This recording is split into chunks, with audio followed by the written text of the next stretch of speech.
सत Sri Akal. Welcome to Bluebird.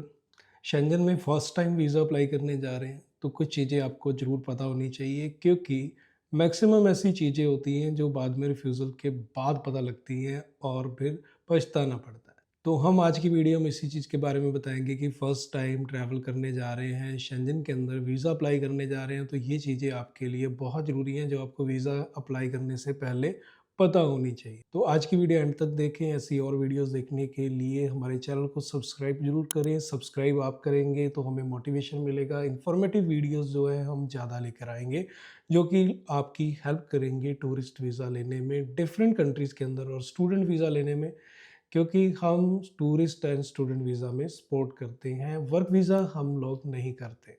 आप अपने वीज़ास के चांस चेक करना चाहते हैं कि आपके वीज़ा के कितने चांस है, किसी भी देश के आप चांस चेक करना चाहते हैं, तो आप हमारी वेबसाइट bluebirdnest.com पर जाएँ। आप वहाँ पर वीज़ा कैलकुलेटर में जाके आप अपने वीज़ा के चांस चेक कर सकते हैं, जिससे आपको पता लग जाता है कि वीज़ा के कितने चांस है, आपको अप्लाई करना चाहिए या नहीं करना चाहिए। तो हम अब बात करते हैं कि फर्स्ट टाइम ट्रैवलर को क्या चीज़ें याद रखनी है, स्पेशली शेंजन में। शेंजन में एक चीज़ ध्यान रखना, शेंजन में 29 कंट्रीज़ हैं, ये तो आपको पता होगा कि जब आपका एक वीज़ा आता है शेंजन का किसी भी कंट्रीज़ का, तो आप 29 कंट्रीज़ में किसी पर भी घूम सकते हैं।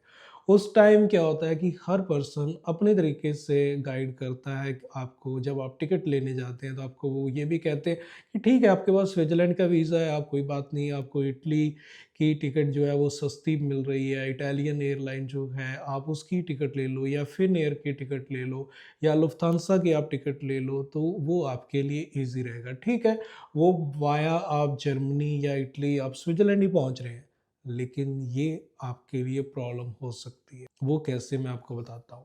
शेंजन में एक रूल है कि जिस कंट्री में आप वीज़ा अप्लाई कर रहे हैं, तो आपकी फर्स्ट एंट्री उस शेंजन कंट्रीज़ के अंदर हो और उस कंट्रीज़ के अंदर आपका मैक्सिमम स्टे भी होना चाहिए। तो आपने स्विट्ज़रलैंड में जब वीज़ा अप्लाई किया तो लोगों को आपने यही बोला कि मैं आपकी कंट्रीज़ में मैक्सिमम डेज़ रहने वाला हूँ और फर्स्ट एंट्री मेरी आपकी कंट्रीज़ के अंदर होने वाली है, तो आपको वीज़ा मिला है।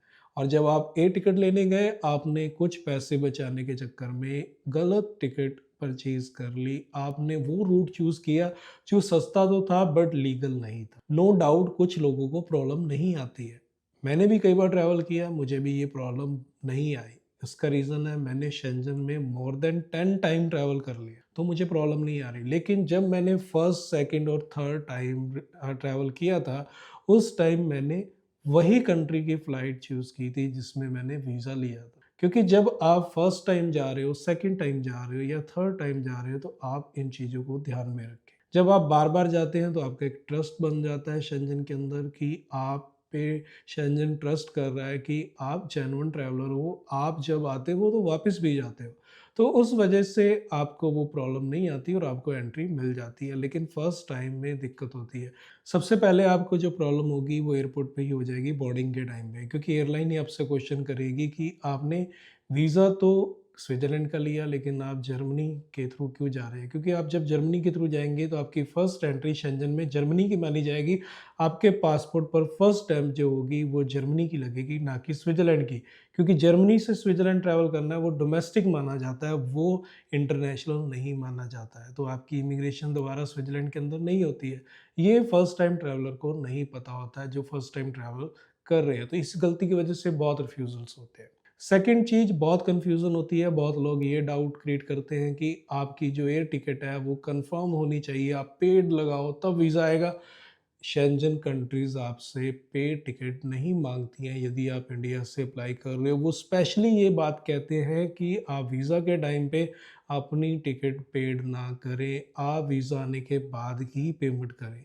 क्योंकि उनको पता है यदि वो वीज़ा नहीं दे रहे तो क्लाइंट का इसमें लॉस होगा, क्लाइंट को पूरा रिफंड नहीं मिलेगा। तो इस वजह से वो इस चीज़ को नहीं करते हैं।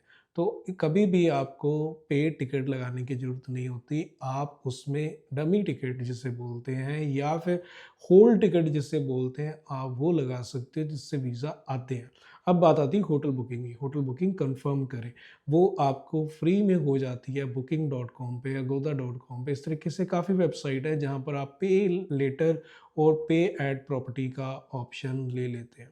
उसमें आपको प्रॉब्लम नहीं आती और उसमें आपकी कंफर्म बुकिंग्स होती हैं और वीज़ा आने के बाद आपने यदि उसकी पेमेंट करनी है करें, नहीं तो आप वो उसको कैंसिल करके न्यू बुकिंग्स बना सकते हैं।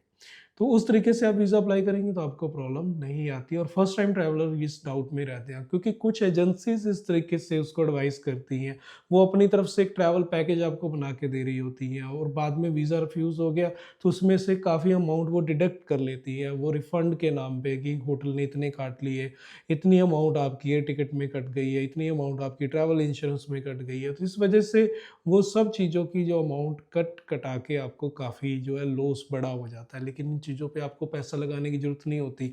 होटल बुकिंग्स आपको फ्री में मिल जाती हैं कन्फर्म, एयर टिकट आपको कन्फर्म नहीं चाहिए, ट्रैवल इंश्योरेंस की कॉस्ट सिर्फ 1500 होती है, वो कन्फर्म चाहिए होता है, जस्ट इतना ही है।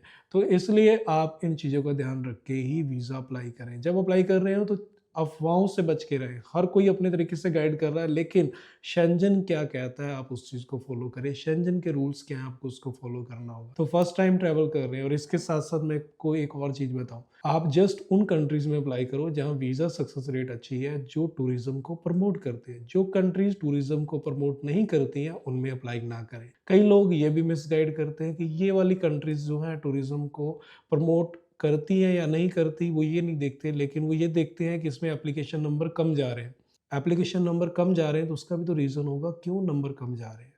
क्योंकि वहाँ पे प्रमोट नहीं किया जा रहा, वहाँ पे वीज़ाज़ नहीं आ रहे, लोग इसलिए अप्लाई नहीं कर रहे हैं। आप सोच रहे हैं कि वहाँ नंबर ऑफ़ एप्लीकेशन कम है, मैं एप्लीकेशन करूँगा तो मुझे वीज़ा मिल जाएगा, ऐसा नहीं होता। वीज़ा मिलता है आपकी प्रोफ़ाइल पे और वो कंट्री वीज़ा देना चाहती है कि नहीं देना चाहती, ये भी देखना होता है। तो इसलिए सिर्फ़ उन कंट्रीज़ में अप्लाई करें जहाँ पर वीज़ा सक्सेस रेट आती है। हमने काफ़ी वीडियोज़ इस चीज़ पे बनाई हुई है और आने वाले टाइम में और भी जो अपडेट्स होंगी शेंजन की, वो हम आपके साथ शेयर करते रहेंगे। तो ऐसी और वीडियोज़ देखने के लिए हमारे चैनल को सब्सक्राइब करें। मिलते हैं फिर एक नई वीडियो में। सत श्री अकाल।